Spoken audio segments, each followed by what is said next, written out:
tardes, queridos amigos. Disculpen un poco el retraso que he tenido hoy, pero tuve problemas aquí de conectividad, ¿no? De hecho, ok, sí, ya está resuelto el asunto. Estoy transmitiendo tanto por Facebook como por Instagram, ¿no? Ok, entonces, bueno, un poco para aprovechar el tiempo. Hoy tenemos un tema realmente interesante, un tema apasionante, un tema que ha generado muchas discusiones, muchas polémicas, muchas interpretaciones de distinto orden con respecto a esto de la felicidad y cómo se consigue o cómo se pierde o dónde está, ¿no? Como aquello que recuerdan, al final del arco iris había un tesoro, ¿no? Es una fabulosa trampa, ¿verdad?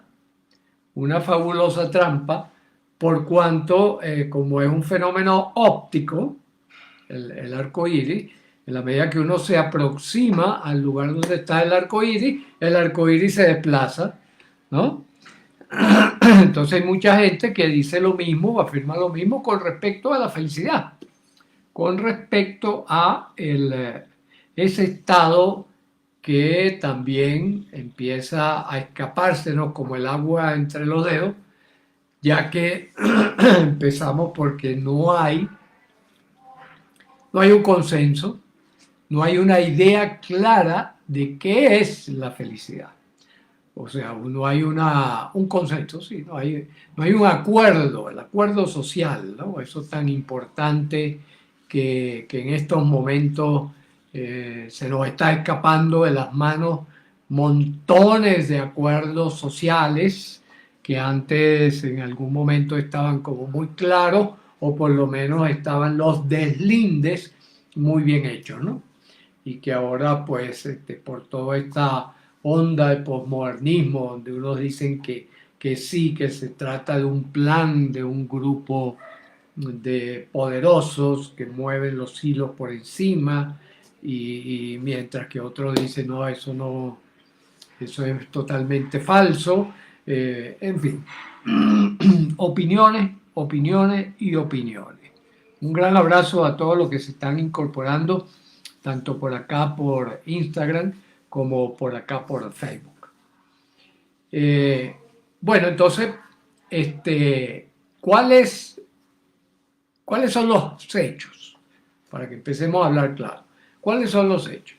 El primer hecho importante es que nosotros como especie, como una continuación de una aventura maravillosa, que es el vivir, no venimos con el manual de operaciones debajo del brazo.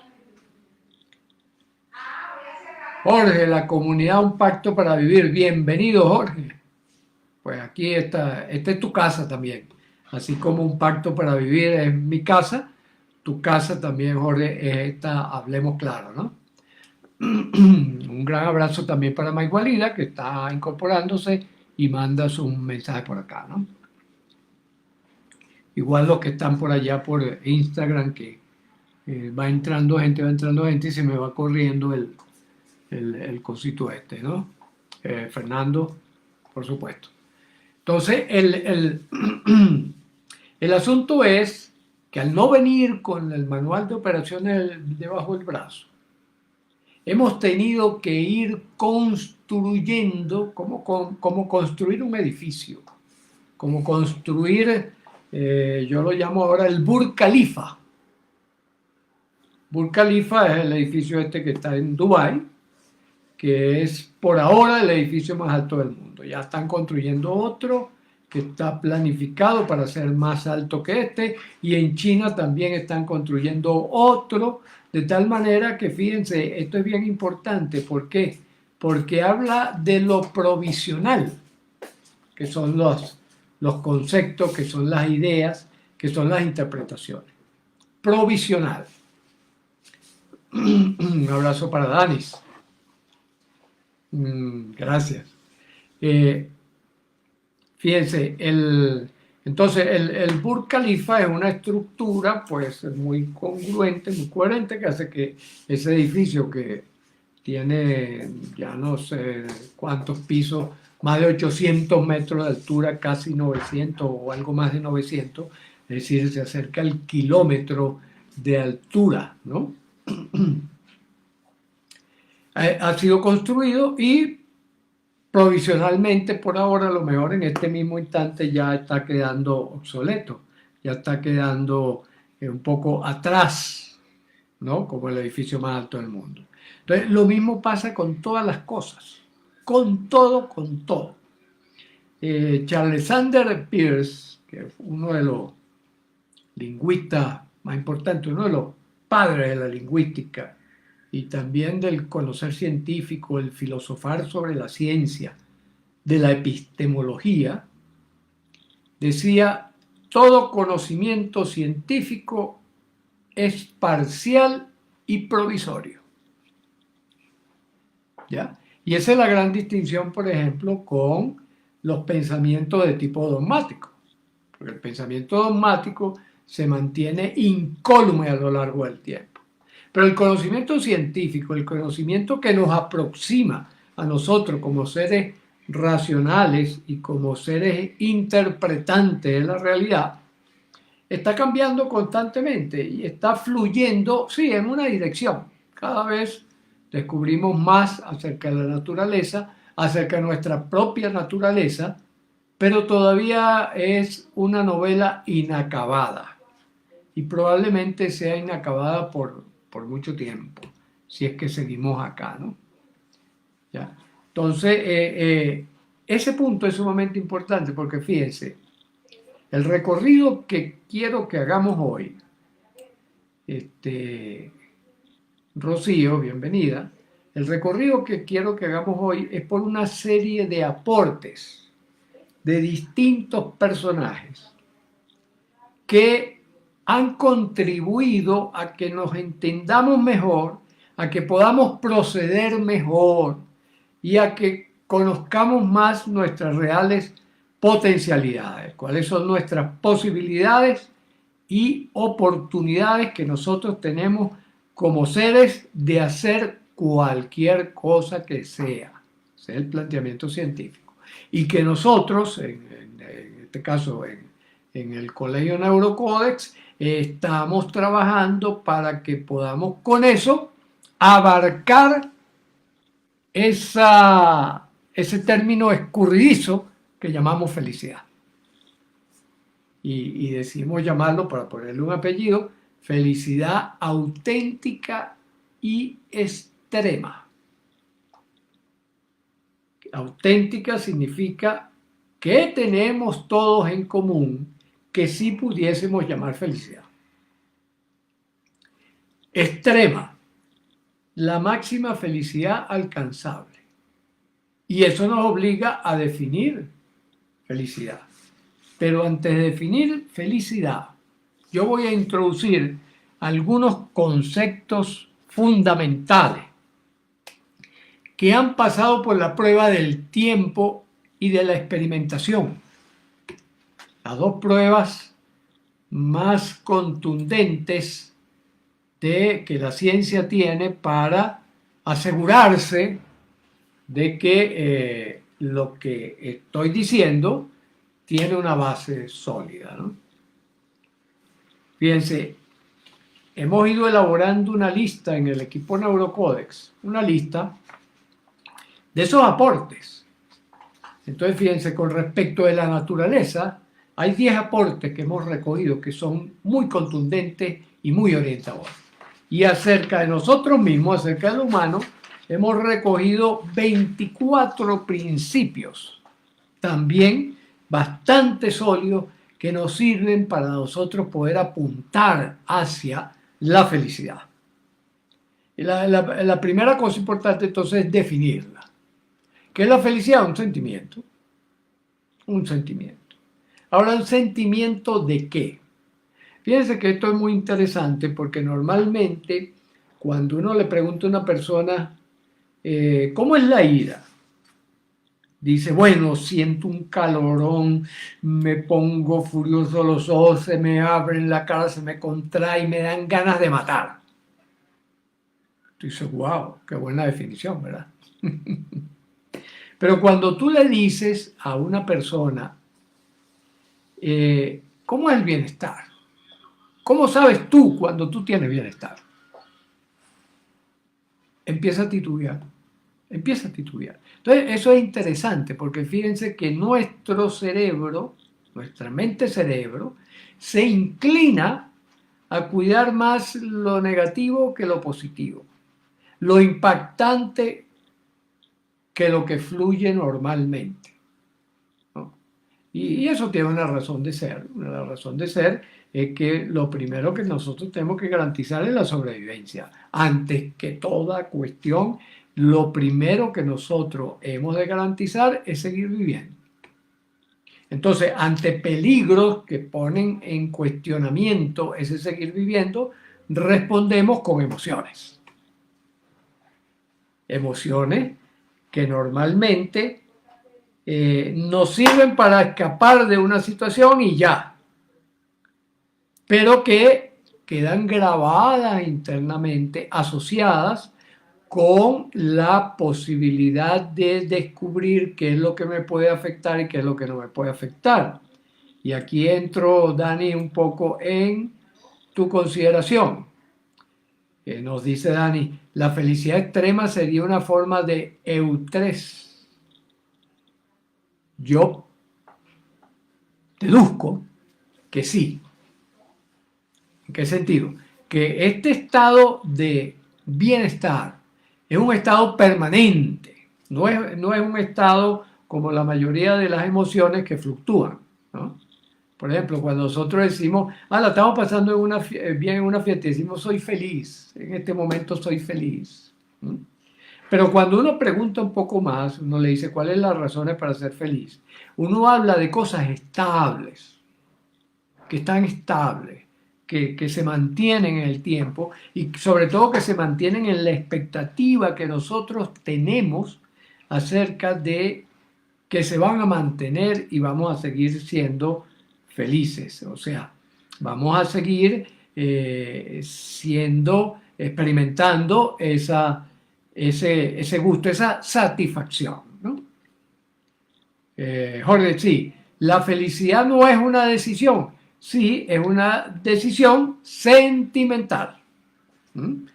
Recordemos, nosotros podemos tomar decisiones lógicas, es decir, decisiones de pensamiento, podemos tomar decisiones de acción, voy o no voy a tal lugar, puedo tomar una decisión afectiva, es decir, me enojo o no me enojo, decisión inconsciente, pero decisión, ¿ya?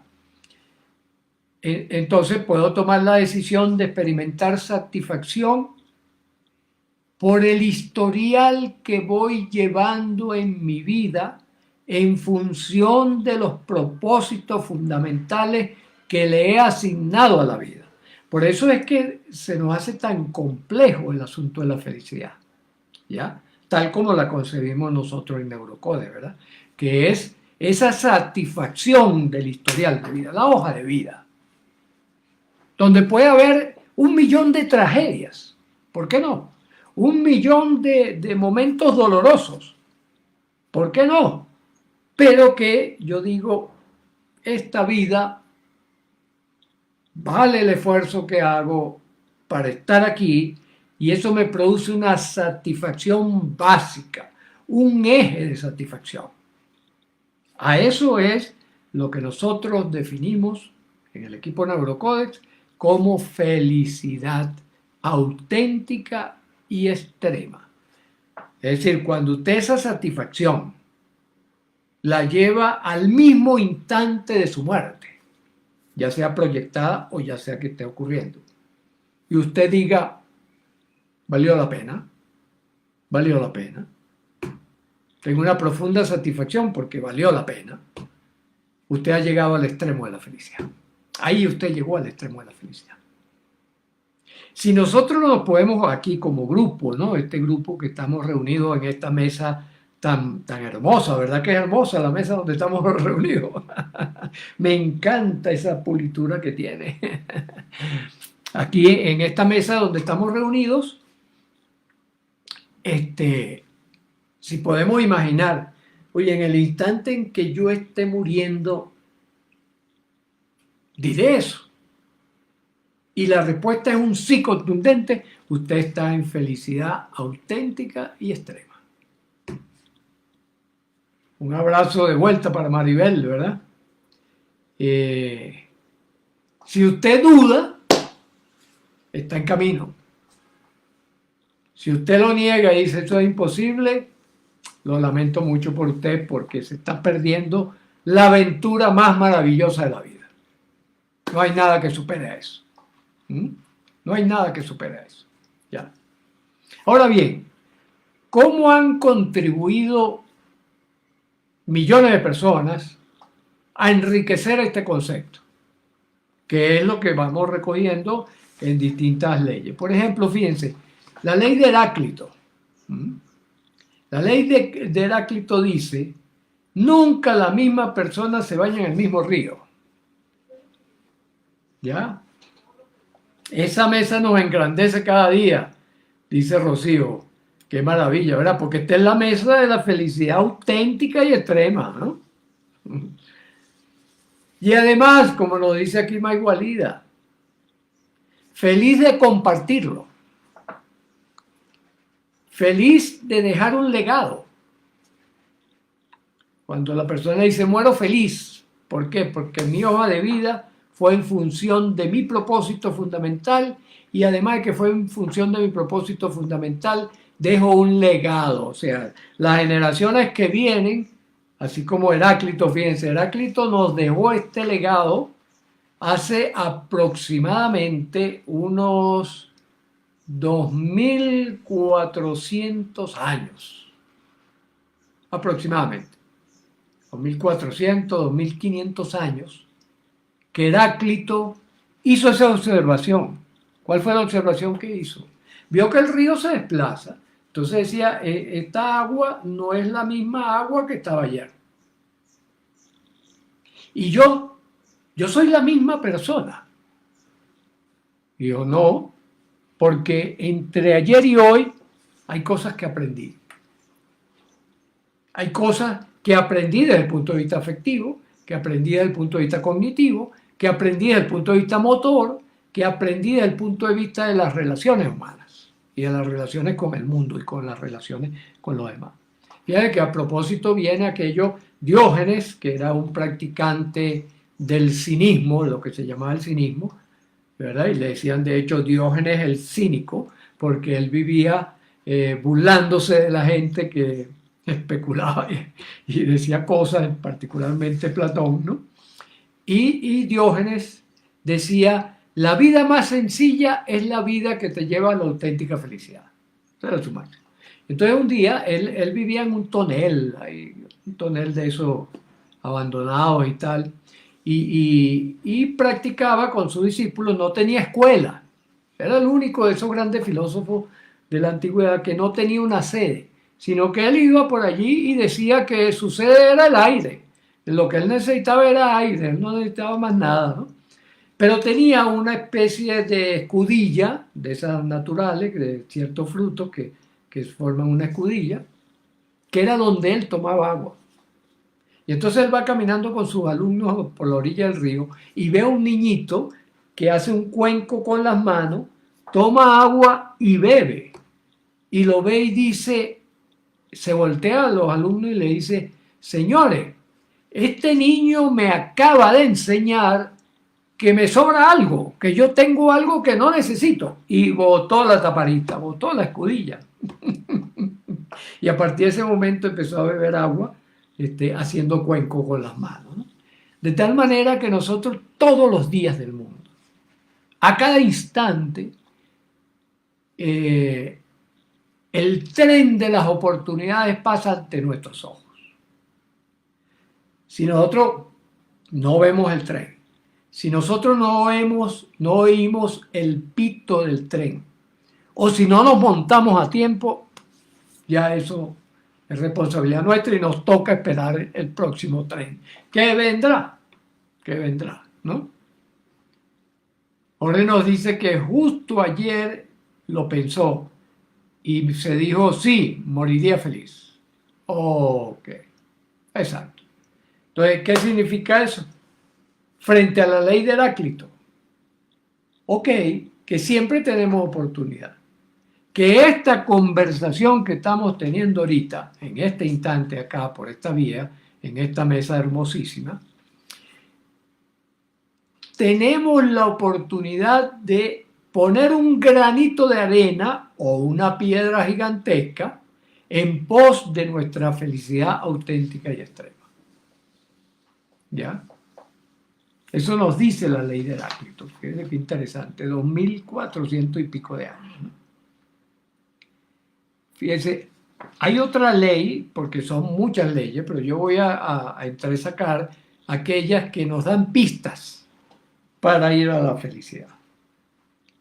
La ley de Morán, por ejemplo, Edgar Morán, que espero siga vivo, ¿no?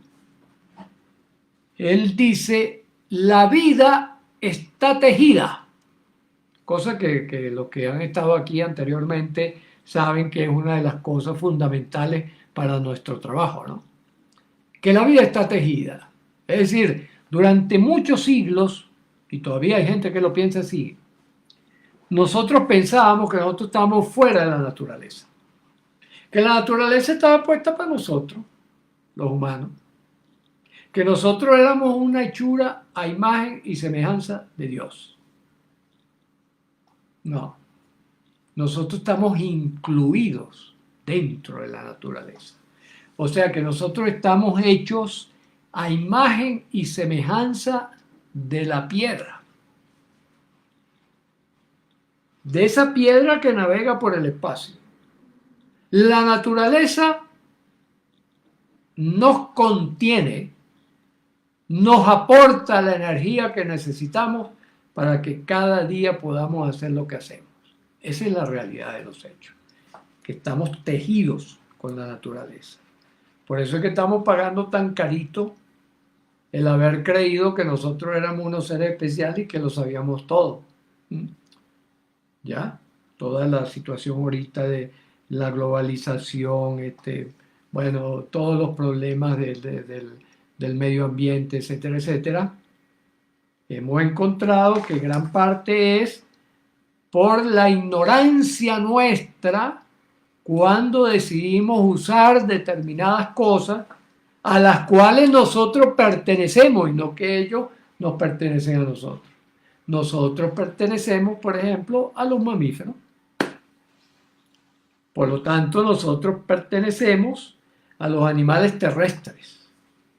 Por lo tanto, nosotros pertenecemos a los animales y pertenecemos a lo que llamamos seres vivos, ¿ya? Pero pertenecemos también a los seres que llamamos inanimados, la piedra. Estamos hechos de lo mismo. Hoy los físicos ya determinaron eso. Entonces, eso es lo que nos quiere decir Morán con su ley. Miren, tengan en cuenta el tejido. O sea, cuando usted piense en su felicidad, dése cuenta que su felicidad también está en función de usted formar parte, estar contenido por una naturaleza. Y por eso es que fíjense, aquí le voy a dar una pista interesante, porque dentro de lo que soñábamos, por ejemplo, que la felicidad era un estado mental, y como estado mental no tenía nada que ver con el cuerpo físico. La relación entre alimentación y felicidad nos da cada vez más pistas interesantes. ¿Por qué? Porque los alimentos son los que nos dan la energía que guardamos en nuestras baterías para poder funcionar. Entonces, si nosotros funcionamos como los carros a los cuales se le pone gasolina más baja del octanaje para el que están diseñados, ¿eh? ¿Qué ocurre? Pues que ocurre entonces que empiezas a pistonear y entonces te empiezas a sentir mareado, te sientes mal.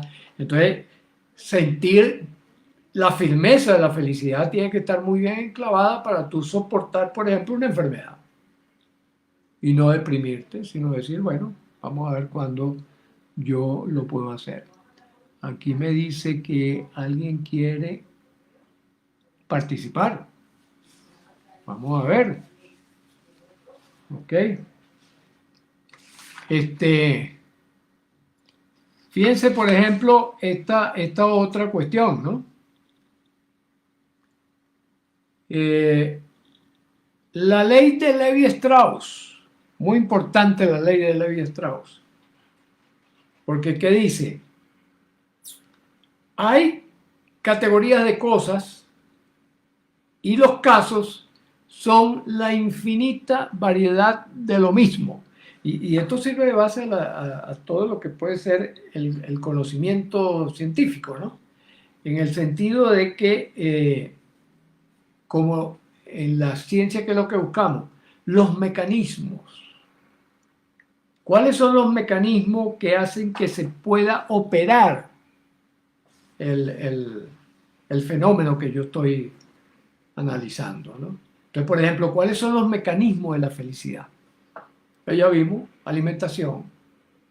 Entonces, rige para todos, por eso la infinita variedad de lo mismo. Para todos rige una alimentación correcta, un buen dormir, un dominio, una gerencia adecuada de las emociones, por lo tanto, de dominio del estrés, una actividad física importante, ya, porque estamos diseñados para movernos, para hacer algo a continuación. Nexos de calidad. Los nexos de calidad.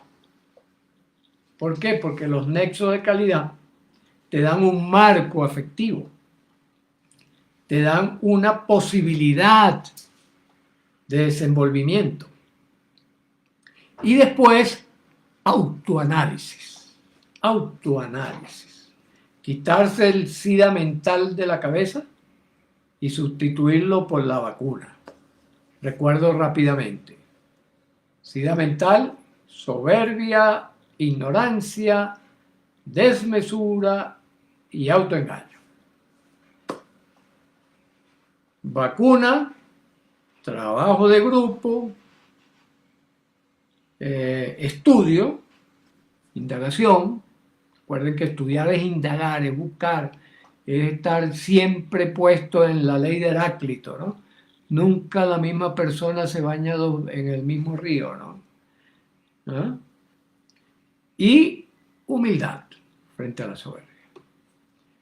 Bienvenido, Robert. Acá, morir de un infarto también sería una muerte feliz porque se evita el sufrimiento de una penosa enfermedad. Sí, Robert, en una penosa enfermedad, o sea, una enfermedad larga, con dolor, indudablemente que es un acompañante riesgoso de la felicidad auténtica y extrema. Pero si esa persona experimenta la profunda satisfacción del historial que lleva, ¿verdad?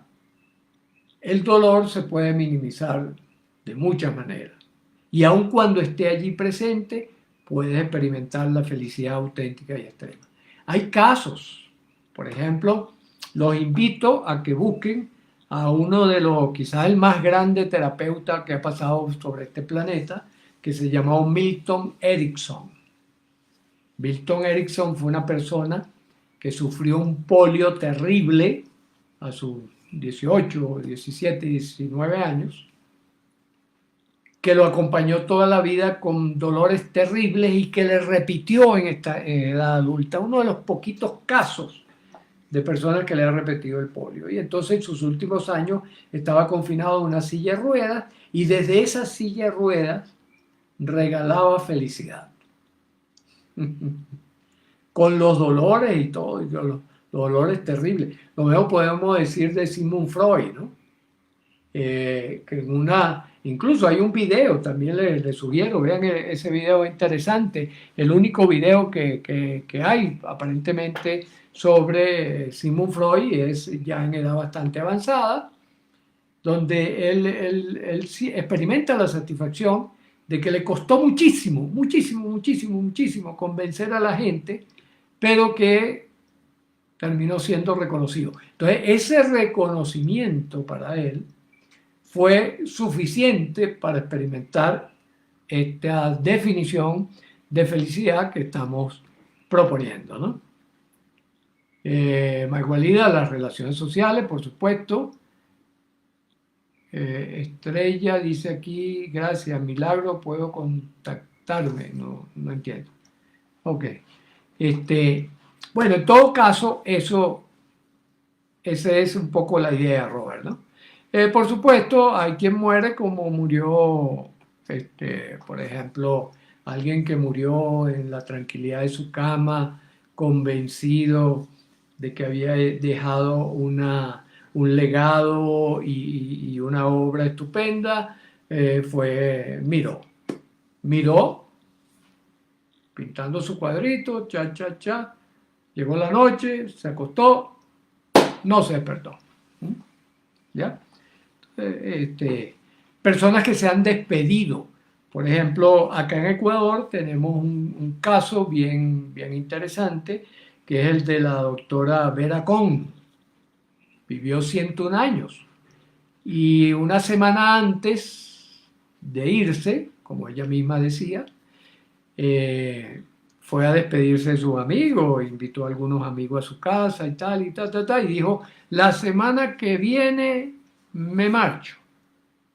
Había dedicado, creo que 50 años o más, a la meditación profunda. Entonces, fíjense, llena de profunda satisfacción de una vida hecha, de dejar un legado, dejó el Centro de Desarrollo Integral, allí en Tumbaco, aquí cerca de la casa, y vivió la auténtica felicidad extrema, ¿no?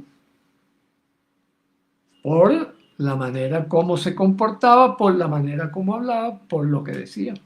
Entonces podríamos decir, hay casos de todos los casos, Robert, la infinita variedad de lo mismo, ¿ya?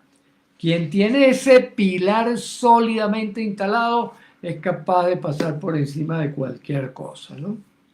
Ahora fíjense, desde el punto de vista de nosotros como humanos, es muy importante, por ejemplo, leyes fundamentales.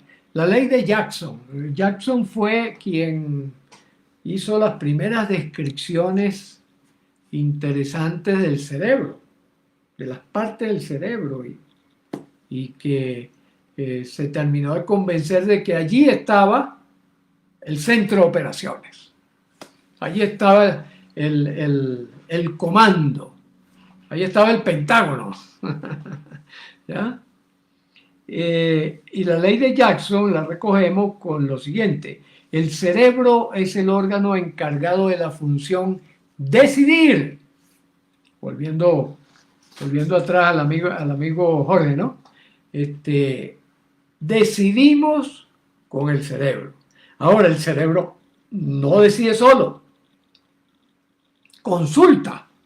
El cerebro consulta a todo el organismo para tomar la decisión.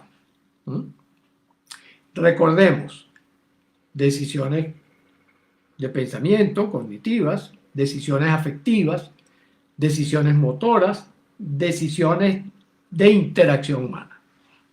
Todo eso son decisiones. Entonces, es el órgano encargado de decidir y solo sabe decidir. El cerebro siempre aprende. Esta es la ley de un señor por allí que llamamos Arocha, la ley de Arocha, que dice el cerebro solo y únicamente sabe aprender. Él no sabe hacer más nada.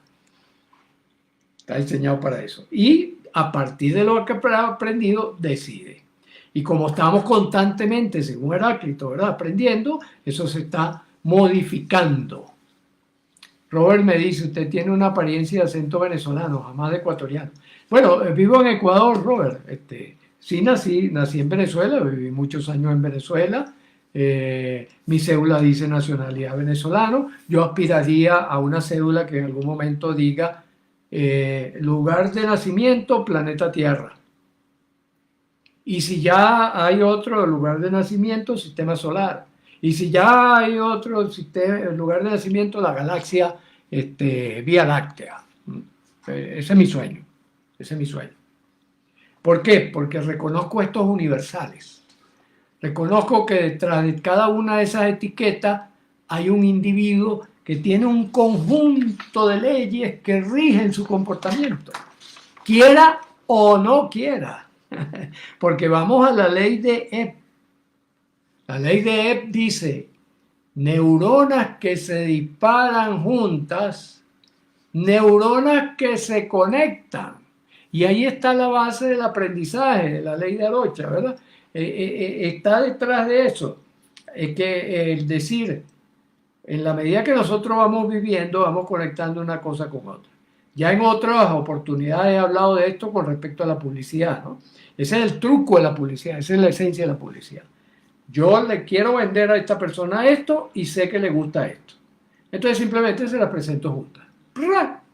Y como que se tejen, ¿no? La ley de Morín, ¿no? Se tejen. Y entonces tú ves la propaganda y tú sales a comprar lo que él te había propuesto, que tú ni tenías idea de eso. Y eso ocurre a nivel inconsciente. Inconsciente. Esto es muy importante tenerlo en cuenta. Que esto no está en dominio voluntario. ¿Y por qué creen ustedes que las propagandas las repiten? Y la repiten, y te la mandan una vez, y te la vuelven a mandar, y te la ponen en una peliculita, y te la ponen en un video, y te la ponen en una cartelera. Es porque a los empresarios les gusta regalarle la plata a los publicistas. No, es porque tú de ver, escuchar y de sentir, ver, escuchar y sentir, ¡pum! Terminas aprendiendo. Y conectas, siguiendo la ley de Epp.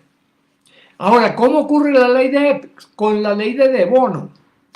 Edward de Bono, uno de los grandes pensadores que ha hecho contribuciones maravillosas a la humanidad con todo esto del pensamiento lateral. Se adelantó, por lo menos en unos 20 años, se adelantó a la idea de hemisferio izquierdo y hemisferio derecho, ¿no?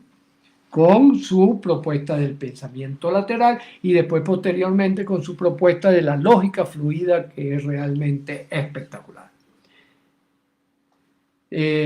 Cuando aquí nos dice Natalia, voy a ver su video con calma. Sí, ¿cuál es la sugerencia? Que ustedes vean estos videos 50, 60, 80 veces. ¿Para qué? Para que el cerebro aprenda. Si a ustedes les parece que es útil, que no es publicidad engañosa, sino que a ustedes les parece que es útil lo que yo digo, véanlo muchas veces.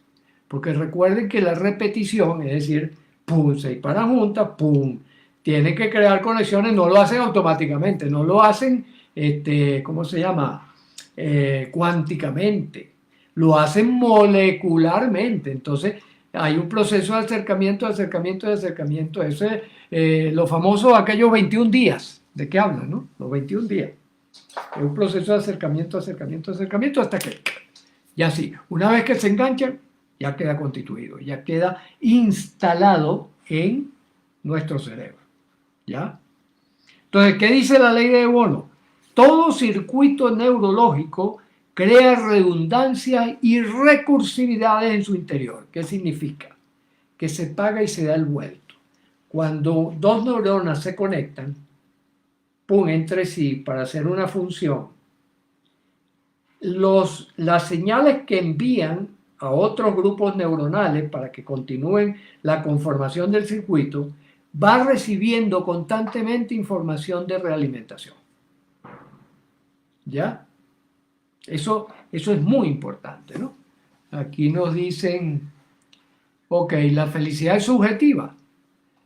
Si por subjetivo entendemos lo que ocurre dentro de nuestra mente, sí, la felicidad es subjetiva. Por eso es que pertenece al reino de lo afectivo. Lo afectivo es exclusivo de quien lo está experimentando.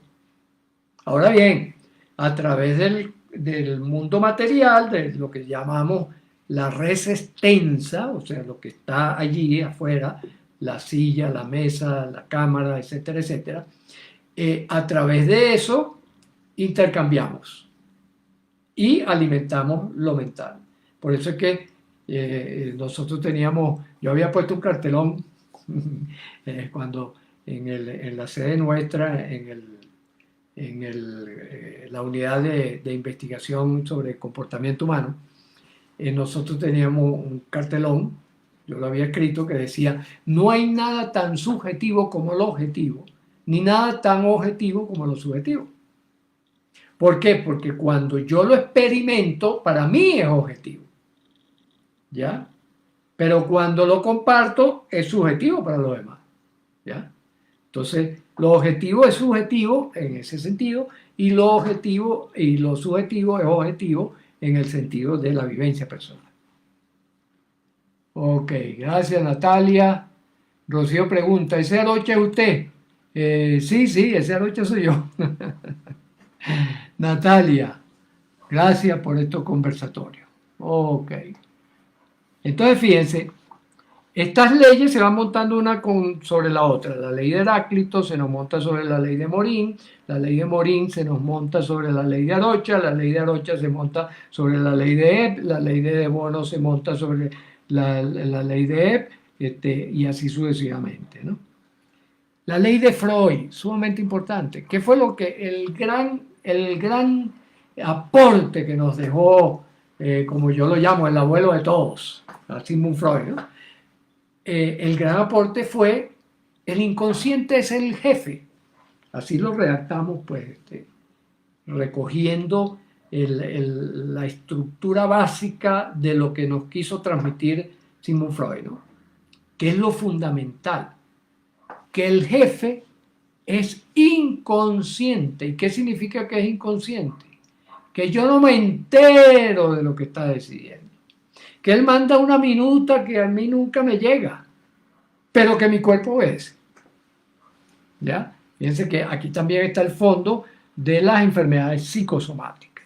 Por cierto, que el miércoles que viene, por allí vamos a colocar el anuncio. Juan Diego Umpierres y yo vamos a dar una charla que la dimos durante algún tiempo y fue muy exitosa, la dimos en distintos lugares, en cines, etcétera, etcétera, que se llama Cuando el cuerpo calla, cuando el cuerpo llora lo que callamos. ¿Ya? Cuando el cuerpo llora lo que callamos. Cuando el cuerpo llora lo que callamos, cuando el inconsciente está dirigiendo operaciones que no van acorde con el consciente. ¿Mm? ¿Por qué? Porque lo aprendí o muy tempranito o lo aprendí sin darme cuenta. Estaba atendiendo otra cosa y me entró por la vía lateral. ¿Mm? Exacto, sí, queda colgado, Natalia, para que las personas lo puedan ver. Aquí Betty me da un saludo desde el estado Monagas. Gracias, Betty. Espero que allá pues te puedan estar sobrellevando las cosas, ¿no? Ajá, entonces ese inconsciente, yo puedo, por supuesto, aprender a comunicarme con él, ¿no? Porque fíjense, sobre todo cuando uno está planteando su propósito de vida, que es la marca de agua para la felicidad. Si yo no tengo un propósito de vida claro, no voy a tocar la felicidad, no la voy a poder tocar, no la voy a poder obtener, no la voy a poder fabricar. ¿Por qué? Porque está en función de eso. Por eso es que también es muy difícil, no que sea imposible, pero porque ha habido casos, pero por ejemplo, que un niño o que un adolescente pueda ser feliz. No, esos muchachos, eso viven en una eterna angustia, en un eterno sufrimiento, ¿verdad? Entonces, por eso es que siempre están desesperados por: no, que tengo que salir con los amigos, ¿por qué? Porque lo que conocen es el placer, es decir, una emoción. Lo que conocen es una ola, no conocen las corrientes submarinas que son las que van a decidir para dónde es que vamos. Y eso es el propósito. Hay niños con propósitos claros. Niños que de pequeñito tú dices, ¡pum! Mozart. Desde los 2 años era la música. Era la música, ni siquiera era que le gustaba o amaba la música. Él era la música. Pero esos son excepcionales. Pablo Picasso con el dibujo y la pintura. Esos son casos, muy raros, ¿no? La mayoría de nosotros nos cuesta. Yo creo que mi propósito así fundamental, que es el desarrollo de Neurocódex, lo vine capturando como a los 50 años. Después de bastante tropiezo y bastante salto de aquí para allá y de allá para acá. Entonces, esa es la esencia de la cosa. El propósito, pilar fundamental para que nosotros podamos subsistir. Aquí dice Robert, tanto da el cántaro del agua hasta que se revienta. Exacto, por ejemplo, la repetición. ¿Qué es que se revienta? Que ya se quedó, no solo en el inconsciente, bajó al automático. Ya, ¡pa! Opera solo. Es una maravilla el cerebro al tener estas 3 estructuras que nos garantizan la sobrevivencia y que nos garantizan la posibilidad de vivir con propósito y que nos garantizan la posibilidad de llegar a experimentar la felicidad auténtica y extrema. Voy a comentar otra ley, 2 leyes más que son también fundamentales. Una es la ley de Maturana, que dice, la mente está a mitad de camino entre tu cerebro y el mío. Maigualida hace mucho énfasis siempre, ¿verdad? Porque es la parte que le gusta trabajar en el grupo y tal. Maigualida suele hacer mucha mención a los vínculos. Los vínculos, cómo te llevas con mamá, con papá, con hermanos, con los amigos, con los compañeros de trabajo, ¿no? ¿Por qué? Porque la construcción de nuestra mente se ejecuta, recordemos la ley de Bono, recordemos la ley de Morín, recordemos esas otras leyes que nos conectan todo esto, ¿no? Entonces, el otro es esencial para nuestra vida. ¿Por qué? Porque la verdadera mente, como dice Maturana muy bien, está a mitad de camino. En ese intercambio, en la comunicación que yo mantengo con ese tejido y que se va construyendo con Heráclito, ¿verdad? Día a día, segundo a segundo. Entonces yo le puedo dar dirección y le puedo dar sentido. Y la última ley que voy a comentar es la ley de Coué. Cuando la imaginación y la razón se enfrentan, siempre va a ganar la imaginación. La imaginación es más fuerte, es más rápida, es más poderosa. Por lo tanto, y aquí es donde está el éxito de las terapias, y es donde está el éxito del coaching, y es donde está el éxito de cualquier forma que facilita la transformación consciente de nosotros.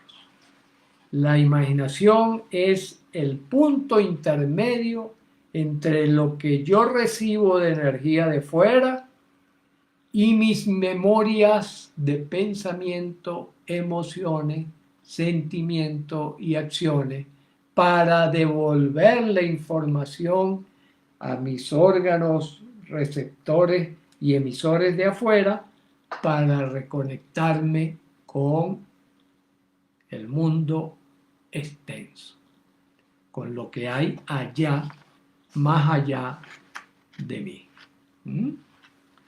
Entonces fíjense que este conjunto de leyes y otras muchísimas más, que ellos de repente que quieran tener la lista completa, pues pueden consultar el Colegio Neurocódex para obtener la lista completa. Nos han servido a nosotros para armar una estructura de trabajo sencilla, eficiente, económica, accesible, para ir tras, en principio, la felicidad auténtica y extrema, y para una vida que valga la pena, que valga el esfuerzo, que valga el tránsito de esta pasantía que hemos tenido la oportunidad cada uno de nosotros de estar presente en ella. Por eso es que hemos decidido llamar a esta mesa redonda. ¿Es redonda o es ovalada o es cuadrada? Cada uno configura, ¿verdad? Con su imaginación, cómo es la mesa, ¿no? La mía es así, es casi redonda, es un óvalo casi redondo, ¿no? Y ahí estamos sentados todos y a veces veo que hay miles de personas y wow, qué interesante, ¿no? Esta cosa, ¿no? Entonces, esa imaginación que es el puente, ¿ya? Para ir y venir, afuera, adentro, y enriquecernos como personas, y enriquecernos entonces las relaciones, y por lo tanto enriquecernos como especie, es el producto de todas estas contribuciones que, por lo menos en el lado occidental, vienen de 2400, 2500 años para acá, y del lado oriental hay tradiciones que se remontan a 5, 6000, 7000 años. En un esfuerzo de especie que nos pone ahora a nosotros, lo que vivimos en este momento. Yo siempre agradezco, si es que no existen las reencarnaciones y ese tipo de cosas, siempre agradezco haber nacido en esta época, porque digo, wow, en esta época me lo dieron todo, lo bueno y lo malo, ¿no? Porque también me están dando la teoría conspirativa, el virus la contaminación atmosférica, también me están dando todo eso. Pero me están dando esta tradición, este esfuerzo de, como le digo, millones de personas que han dejado, uno por escrito, otro por tradición oral, aportes contundentes para nosotros construir nuestro camino. Un abrazo, Emanuel. Ok, sí, Emanuel, a través del colegio, a través de Avix, y no sé si ya ustedes tienen las direcciones del colegio, los teléfonos, ese tipo de cosas, no sé si ya están a punto, lo pueden obtener. Y si no, me lo pueden pedir directamente a través del correo luisarrochaster@gmail.com. Y con gusto, eso sí, yo los correos me tardo un poco porque tengo tanta información y tantas cosas que la voy desglosando poco a poco. A veces puedo tardar hasta una semana en contestar, ¿sí? Así que disculpen esa, pero bueno, como dicen, los gajes del oficio. Por eso es que yo prefiero remitir al colegio, ¿no? Para facilitar, pues, este tipo de cosas, sobre todo en estos momentos históricos. Bueno, mis queridos amigos, espero haber sido útil, espero haber sido claro. Entiendo que esto tiene una enorme complejidad, por lo que los invito a que, si les parece interesante, vuelvan a ver el video. Véanlo 3, 4, 5, 8. No sientan pena. Por ejemplo, videos de Milton Erickson. Yo he visto videos de Milton Erickson más de 80 veces. Más de 80 veces el mismo video de 20 minutos de recorrido. Y cada vez que lo veo, pesco algo nuevo. Heráclito. 2500 años. Un abrazo. Bueno, ahí Avix le colocó el número telefónico. Pueden llamar a Avix y Avix con gusto les hace llegar todo esto, y a los que quieran los inscribirá en el colegio y pa'lante, como decimos. Se me salió un caraquiñazo. Un abrazo y seguimos.